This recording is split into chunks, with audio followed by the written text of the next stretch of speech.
할렐루야. 사랑하는 성도 여러분, 11월 6일 토요일 아까의 시간이 돌아왔습니다. 오늘의 말씀은 사사기 3장 7절에서 31절까지 이 주일 본문까지 다 합쳐서 여러분에게 설명을 드리고자 합니다. 자, 오늘부터 이제 사사들의 행보가 시작이 되는데요.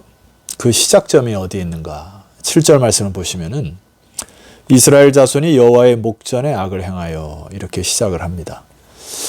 여호와의 목전에, 이것은 여호와의 눈 앞에서 버젓이 하나님을 향하여 반대하고 돌아서는 이 악함을 하나님께서는 지적하십니다. 자, 그 악함이 무엇이라고 기록되어 있냐면은 하반절에 보면은 자기들의 하나님 여호와를 잊어버리고 바알들과 아세라를 섬긴지라. 하나님이 이 출애굽 이후에 시내산 언약을 맺은 이후에 이스라엘의 가장 큰 죄악이 무엇인가 하니 우상 숭배입니다. 이것은 마치 결혼 관계에 있었던 사람이 간음과 불륜을 저지른 것 같이 하나님이 대노하시게 됩니다. 그전에는 이러한 죄악들을 하나님이 이렇게 다루시지 않다가 시내사 언약을 맺은 이후에는 굉장히 하나님께서 단호하게 말씀을 하시죠. 여러분, 이 동기가 여기 말씀을 묵상하다 보면은 이 하반절, 중반절 이렇게 보게 되면은 자기들의 하나님 여호와를 잊어버리고, 이게 이제 동기가 됩니다. 자꾸 인간이 이 하나님의 은혜와 역사를 잊어버리는 것, 하나님께서 출애굽한 그 역사들을 이스라엘 백성들이 잊어버리는 것이 동기가 된다, 이겁니다. 그래서 그 결과로 자꾸 다른 것을 섬기게 된다. 여러분, 여기 잊는다고 하는 것은 오늘날 우리들에게도 큰 문제점 중에 하나이죠. 잊는다라는 게 무엇이죠? 더 이상 내 삶의 지배력과 영향력을 하나님 앞에 받지 않겠다라고 하는 발로이기도 하고, 나의 삶의 현상에 하나님의 절대적 주권을 개입하지 않겠다라고 하는 결단이기도 하고, 그러니까 이것을 좀 쉽게 얘기하면 하나님 없이도 그냥 사라진다, 그렇기 때문에 내 힘으로 살아보겠다라고 하는, 그것이 바로 잊는다라고 하는 것입니다. 하나님의 진리로 또 역사로 우리가 살아왔는데 그런 은혜가 서서히 희미해지고 사라지는 것, 이것이 우리들에도 가장 큰 문제죠.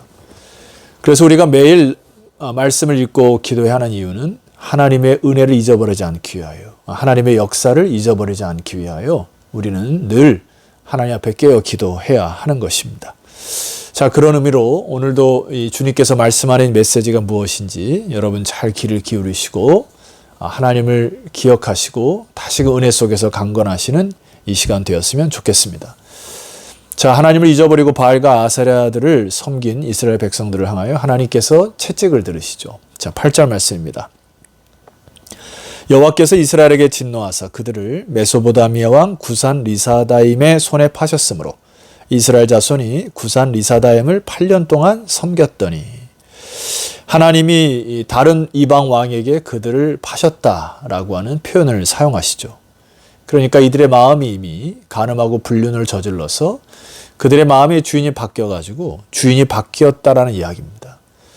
그래서 하나님이 너네들 한번 살아봐라, 이 얘기거든요. 자, 그리고 나서 한번 살아보니까 이제 이 생활이 아니거든요. 이게 참된 행복과 기쁨이 없으니까 9절 말씀 보면은 이스라엘 자손이 여호와께 부르짖었더니, 자, 하나님의 은혜와 하나님의 사랑이 다시 기억이 난 것입니다. 자, 지체 없이 하나님은 한 구원자를 세워서 그들을 구원하시죠. 9절 하반절 말씀 보면은 여호와께서 이스라엘 자손을 위하여 한 구원자를 세워 그들을 구원하게 하시니 그는 곧 갈렙의 아우 그나스의 아들 온니엘이라. 한 사람을 세워서 하나님의 말씀을 전함으로 그들에게 올바른 진리를 분별케 하는 사사를 세워서 그들에게 말씀을 전하여 다시 기억해 하시는 장면을 보게 됩니다.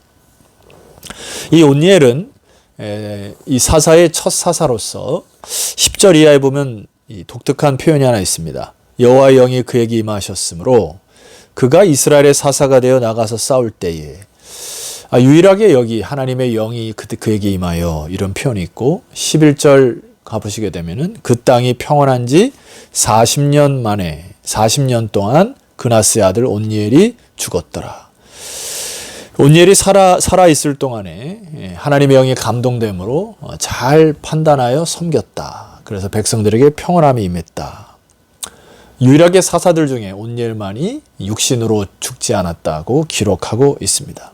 자, 그런데 이제 두 번째 사사 에훗을 만나볼 차례인데, 여러분이 백성들의 이 사이클을 보셔야 됩니다. 12절 말씀 보니까 이스라엘 자손이 또 여호와의 목전에 악을 행하니라. 여호와께서 모압 왕 에글론을 강성하게 하사 그들을 대적하게 하시매. 여러분이 악순환의 고리를 보세요. 여호와의 목전에 또 악을 행합니다. 사사가 죽고 나니까 또다시 다른 이웃의 우상들을 섬기고 하나님을 잊어버리는 이 악순환의 고리가 끊임없이 다시 돌아옵니다. 자, 15절 말씀 보니까 이스라엘 자손이 여호와께 부르짖음에 여호와께서 그들을 위하여 한 구원자를 세우셨으니. 자, 여기 또 부르짖음이 있죠. 이 고리를 끊을 수 있는 시작점이 무엇인가 하니 하나님에 대한 부르짖음, 하나님의 은혜와 역사를 기억하고 다시금 온전한 회개로 이어질 때 그 악순환의 고리가 끊어지고 하나님이 사사를 보내시고 오늘날로 말하면은 여러분에게 말씀을 주시고 하나님의 감동됨으로 그 악의 고리를 끊게 하신다. 자, 이 악의 고리를 끊는 이 시대에 하나님이 이 사사를 세우시는 두 번째 사람의 이름은 에훗입니다. 오늘 본문의 15절 이하에 보면은 그는 곧 베냐민 사람 게라의 아들 왼손잡이 에훗이라. 이스라엘 자손이 그를 통하여 모압 왕 에글론에게 공물을 바칠 때에. 여기 이 왼손잡이 에훗이라는 사사 참 독특한데 왜 굳이 이것을 표현했을까? 여러분 그 베냐민이라고 하는 뜻을 기억하십니까? 베냐민의 뜻은 오른손의 아들이란 뜻입니다. 그래서 베냐민 지파는 굉장히 호전적이고 강한 지파죠.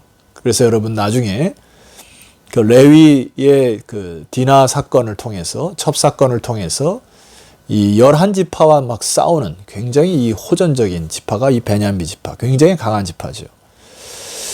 그런데 여기에 그 왼손잡이 에훗이다 이렇게 표현하는 것은 아마 오른손에 장애를 입은 불구자였음을 많은 주석학자들이 얘기를 하고, 오른손의 아들, 그 강한 자 속에서 불구를 입고 눈에 띄지 아니하는 장애자로서 살아가는 비주류의 인생을 살았을 것이다. 이렇게 보게 됩니다. 그러니까 많은 사람이 기대도 하지 않았던 사람이 바로 에훗이죠. 그런데 그가 하나님 앞에 들림을 받아 사용된 방식을 보시게 되면은 20절 말씀, 에훗이 그에게로 들어가니, 그 왕에게로 들어가니 왕은 서늘한 다락방에 홀로 앉아 있는 중이니라. 에훗이 이르되 내가 하나님의 명령을 받들어 왕에게 아랠 일이 있나이다 하매 왕이 그의 좌석에서 일어나니. 자, 왕도 경계를 하지 않습니다. 그리고 아마 비서들도 경비들도 아무도 경계를 하지 않은 듯합니다. 아마 외적으로 보면 굉장히 좀 야위고 초라한 것 같고요. 그 당시의 문화가 다들 오른손으로 칼을 쓰는 시대이기 때문에 아마 왼쪽 허벅지에 이 칼을 차고 다니는 이 문화였다고 합니다. 그러니까 아마 들어올 때 이제 왼쪽 허벅지 사이에 칼이 있나 없나 아마 조사를 했겠죠. 그런데 이 에훗은 왼손잡이여서 오른쪽에다가 칼을 숨겨놓고 왔을 때 들키지 않았던 것 같아요. 자, 21절 에훗이 왼손을 뻗쳐 그의 오른쪽 허벅지 위에서 칼을 빼어 왕의 몸을 찌르매. 이 초라하고 볼품없고 아무도 기대하지 않았던 이 한 사람이 자기의 장애와 여러 험난과 어려움을 극복하고 하나님의 뜻에 순종하여 이웃의 왕을 죽이는 그런 용맹스러운 일들을 이루어 나갑니다. 여러분, 하나님이 그에게 힘을 주시사 이제 에훗은 하나님의 제2대 사사가 되어 놀라운 일을 감당하게 되죠. 이 방송을 듣는 모든 장애를 가지신 분들, 또 어려움을 겪는 분들, 또 다른 사람들보다 참 어렵게 살아가는 분들, 힘과 용기를 가지시면 좋겠습니다. 하나님께 쓰임받을 때 하나님의 능력이 더하시면 능히 못할 것이 없음을 꼭 기억하시고 여러분 남은 인생을 사명으로 살아갔으면 좋겠습니다. 31절에도 보면은 세 번째 이제 사사가 나오는데 바로 이 삼갈이라는 사사입니다. 31절에 보면은 에훗 후에는 아나세 아들 삼갈이 있어 소모는 막대기로 블레셋 사람 600명을 죽였고 그도 이스라엘을 구원하였더라. 여기 삼갈이 있어라고 하는 단어, 있어라는 단어는 히브리 언어로 보면은 일어나라는 뜻입니다. 삼갈 역시도 뭐 성경 다른 곳에 언급된 것이 없이 여기 보니까 삼갈이 일어나 소모는 막대기로 블레셋 600명을 죽였다. 여러분, 한 사람이 블레셋 600명을 상대하기가 쉽지 않았을 것이죠. 이 역시도 보잘것없는 인생이었지만은 하나님의 손에 붙들린 바 되니까 이렇게 놀라운 역사를 일으키고 또 하나님의 능력의 사람이 되어 그렇게 살아가는 것을 보게 됩니다. 여러분, 우리가 지금 이제 세 사사를 살펴봤는데, 사사들이 일어나 말씀을 전할 때는 평온하고 또 그가 죽으면은 이스라엘 백성들이 여호와의 목전에 또 악을 행하는, 계속 이 반복이 됩니다. 그러나 우리가 이제 생각해야 될 것은 우리에게는 궁극적인 사사, 영원한 사사인 예수 그리스도가 우리에게 계시죠.